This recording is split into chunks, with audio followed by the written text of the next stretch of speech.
Salut, c'est encore moi, Violette Gale.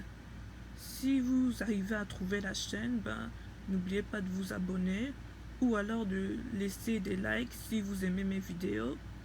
Mais là, je vais comme faire une série de vidéos dédiées à des personnages féminins de la franchise Inazuma Eleven qui ont quelques problèmes et avec qui j'ai quelques problèmes. Et là, pour commencer cette série, on va commencer avec un personnage avec qui j'ai une relation plutôt compliquée, Zaizen Toko, ou comme comment est-ce qu'on se souvient plus d'elle, selon vous, Tori. C'est comme une personnage qui était introduit dans la deuxième saison d'Inazuma Eleven, c'est qu'il y a comme ce délire que c'est la fille du premier ministre, dont le nom de famille c'est Zaizen aussi, et que c'est sa fille. Par contre, je pense que le problème avec Tori adresse un problème plus grand en ce qui concerne la franchise. Le problème de la romance qui non seulement n'est pas du tout nécessaire et qui n'existe pas dans le manga, mais en plus de ça qui gâche les personnages féminins et leur potentiel, et tout ça pour une romance qui n'a aucune raison d'exister. Et je pense que Tori est vraiment la pire victime de ça et le pire exemple. Parce que c'est déjà les personnages de la saison 2 sont des personnages qui n'existent pas dans le manga, parce que le manga en fait se concentre seulement que sur le tournoi de football frontière. Il n'était pas supposé avoir de suite. Et d'ailleurs, je pense que je vais parler du problème avec Nelly, parce qu'elle est vraiment différente dans le manga. Peut-être que je vais faire une vidéo qui adresse les différences entre Nelly dans l'anime et dans le manga dans le futur.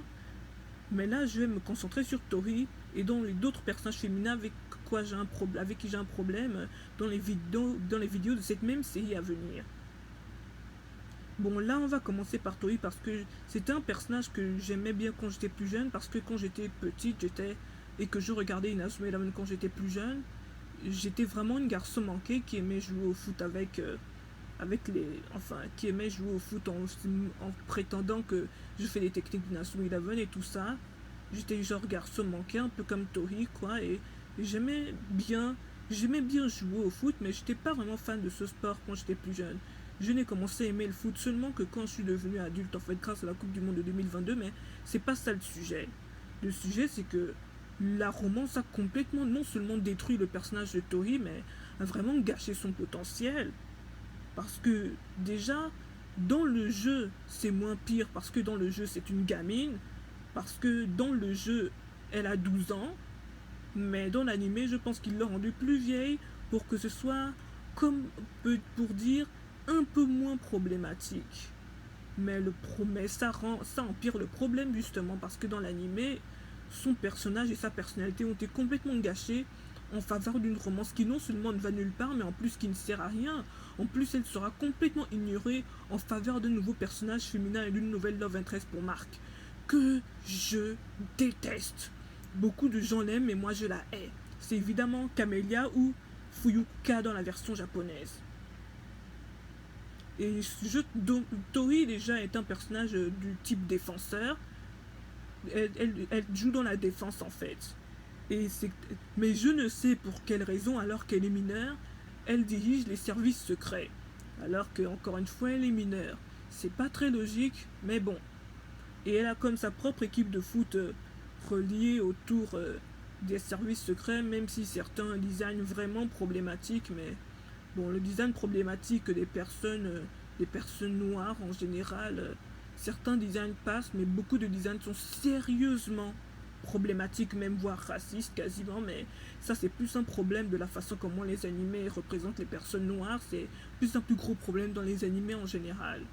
Il y a comme beaucoup d'articles, des articles, des sites internet qui parlent de ce sujet si ça vous intéresse, mais je pense que c'est un sujet que je vais aborder quand je vais faire une vidéo sur Su ou Rika dans la version japonaise. Parce que, c'est.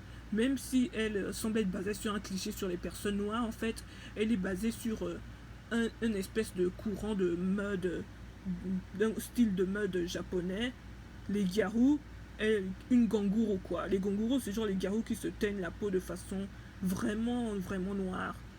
Et ça, c'est basé sur un cliché sur les personnes noires, ce qui est vraiment un problème. Mais en fait, Suvo ou Rika est basée en fait sur ce. Elle est comme basée sur les ganguro en fait. qui sont un sérieux problème parce qu'ils sont basés sur les stéréotypes sur les personnes noires. Et là, beaucoup de sujets des garous prennent de la culture noire et noire, même si c'est plus noire américaine selon moi, mais noire quand même. Et c'est vraiment un gros problème, et ça c'est un problème avec les garous en général. Et donc du coup je préfère éviter les styles de garous sérieusement problématiques, comme ces garous, comme ce qu'on appelle les witch garous, mais je pense qu'elles ont un autre nom, mais c'est les witch garous et les ganguros, et les autres de ce style sont vraiment problématiques. Alors je préfère, j'aime les garous, j'ai toujours aimé les garous, mais je vais éviter les garous vraiment problématiques comme les ganguros, les mambas ou les witch garous, ou alors c'est ce style fashion japonais qui copie du hip-hop et de la culture noire. Et malheureusement pour moi, il y a en fait une version masculine des ganguros, des mambas et des garous qui se teignent la peau de façon très dark. Il y a comme une version masculine, mais je connais pas le nom. Mais c'est tout aussi problématique et ça m'énerve un peu. Mais encore une fois, c'est un problème avec la culture japonaise et les animés en général en ce qui concerne la représentation des personnes noires, l'appropriation de la culture noire et tout ça. Mais ça, c'est un sujet pour une autre vidéo que je pense garder pour Rikaosu. Mais ça a comme fini par prendre une grosse partie d'une vidéo qui était supposée être sur Tori ou Toko. Excusez-moi pour ça.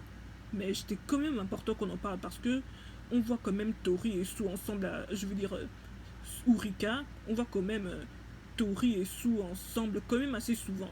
Alors c'est quelque chose que j'avais besoin d'apporter qui me tapait vraiment sur le système. Mais encore une fois, ça c'est un problème avec la culture japonaise et les animaux en général, que je vais discuter sur une autre vidéo. Mais j'aimais bien Tori parce que son côté garçon manqué, je trouvais ça assez relatable parce que j'étais comme elle quand j'étais plus jeune et je suis toujours autant garçon manqué aujourd'hui, mais c'est pour ça qu'elle était un personnage spécial pour moi. Alors le fait qu'ils l'ont gâché en faveur d'une romance qui ne sert à rien, j'ai trouvé ça vraiment dommage. Ça a vraiment beaucoup gâché son potentiel en fait, parce que elle en avait pas mal de potentiel. En plus, j'aimais bien la relation qu'elle avait avec les autres personnages masculins de la série. Et aussi, je pense qu'il y a vraiment un sérieux problème avec les joueuses de foot féminin dans la série Inazuma Eleven. Certaines d'entre elles sont douées, mais beaucoup d'entre elles sont vraiment très faibles et voire même inutiles dans les stats du jeu. Donc beaucoup ne vont pas les prendre dans leur équipe pour cette raison. Ce que je trouve dommage selon moi, mais ça c'est un problème avec la façon comment Level 5 gère les personnages féminins. Que pense que je vais peut-être adresser dans le futur, mais c'est pas sûr de quand exactement. Mais c'est justement ça le problème avec Tori. Et en plus, ça n'aide pas que dans la saison 3, son crush sur Mark a été complètement ignoré, même voire oublié. Donc, encore une autre preuve que toute cette romance-là et tout ça ne sert absolument à rien. En plus que ça a gâché son personnage et son potentiel pour rien. Et ça, c'était juste le problème que j'avais en fait avec Tori ou Zaizen Tuko dans la version japonaise. Mais là, je vais prochainement adresser un personnage féminin et une love interest pour Mark, que je hais plus que tout.